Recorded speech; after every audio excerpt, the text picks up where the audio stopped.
ঢাকার আকাশে সূর্য ওঠার আগেই শহর ডুবে থাকে এক নীরব ঘোরে।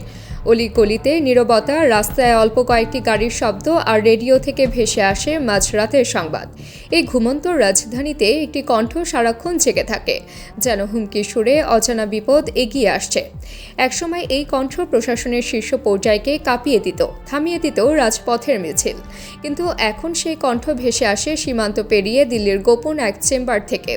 কণ্ঠস্বরের মালিক পদ্মাপাড়ের নতুন ফেরাউন শেখ হাসিনা, বাংলাদেশের সাবেক প্রধানমন্ত্রী, বর্তমানে ভারতের নির্বাসনে নিঃসঙ্গ জীবনযাপন করছেন। এক সময়ের শাসক আজও আশায় বাঁচেন, একদিন ফিরে আসবেন, আবার রাজত্ব করবেন। কিন্তু প্রশ্ন থেকে যায়, তার হুমকি কাদের জন্য? কেন প্রতিদিন এমন ভয় প্রদর্শন? হাসিনা এমন একজন যিনি প্রয়োজনে কারো পায়ের কাছে বসে ক্ষমা চাইতে পারেন, চোখে জল নিয়ে আন্তরিক অনুশোচনা প্রকাশ করতে পারেন। সে জল জোর করে আনা নয়, বরং সত্যিকারের কষ্টের ফোঁটা, যা কাউকে নরম করে দিতে পারে। তবুও ক্ষমতা ফেরানোর সুযোগ পেলে তিনি দ্বিধাহীনভাবে যে কোনো প্রতিবন্ধকতা সরিয়ে দিতে পারেন।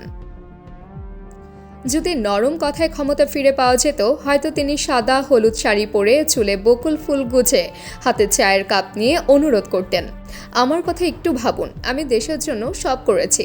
কিন্তু তিনি জানেন সেই পথ বন্ধ।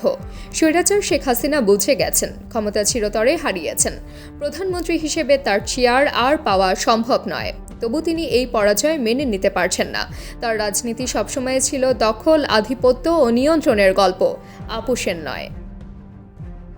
আজও তার গলায় শোনা যায় দৃঢ়তা ও অহংকার, যদিও তা বাস্তবতার নয়, বরং অতীতের প্রতিচ্ছবি।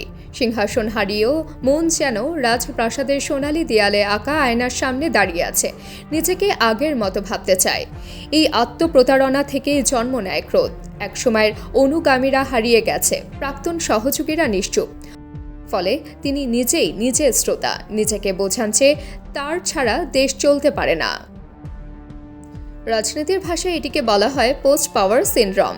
ক্ষমতা হারানোর পরও তা ভুলতে না পারা, নিজের হার মানতে না পারা। এই অবস্থায় নেতারা হুমকি দেন, অপবাদ দেন, ষড়যন্ত্রের গন্ধ খোঁজেন। তাদের অস্তিত্ব এসবের সঙ্গেই জড়িত। তাই প্রতিদিন তিনি বলেন তিনি একমাত্র সঠিক অপশন। তার অনুপস্থিতিতে দেশ অন্ধকারে ডুবে যাচ্ছে। এই সরকার টিকবে না, কারণ তিনি জানেন যদি জনগণ তাকে ভুলে যায়, তাহলে ইতিহাসেও তিনি পরাজিত হবেন। শেখ হাসিনার প্রতিটি অভিযোগ, প্রতিটি হুমকি আসলে ভেতরের হাহাকার। এটি শুধু বিরোধীদের জন্য নয়, বরং নিজের অস্তিত্ব টিকিয়ে রাখার মরিয়া চেষ্টা।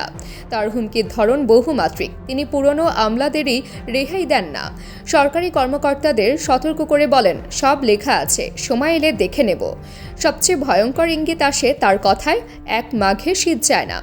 এই বাক্যে লুকিয়ে থাকে শত প্রতিশোধের ইঙ্গিত। সময় মতো ফিরেই অপমানের বদলা নেবেন। রাজনীতির পাশাপাশি ব্যক্তিগত প্রতিশোধের মানসিকতা নিয়েই তিনি যেন রাজপথে ফিরতে চান। আর এর পেছনে কাজ করছে তিনটি কৌশল: নিজের কারিশমা ধরে রাখা, আত্মবিশ্বাসী ইমেজ তৈরি এবং নিজের নাম বারবার জনমনে জাগিয়ে রাখা, যাতে ভুলে না যায় ইতিহাস।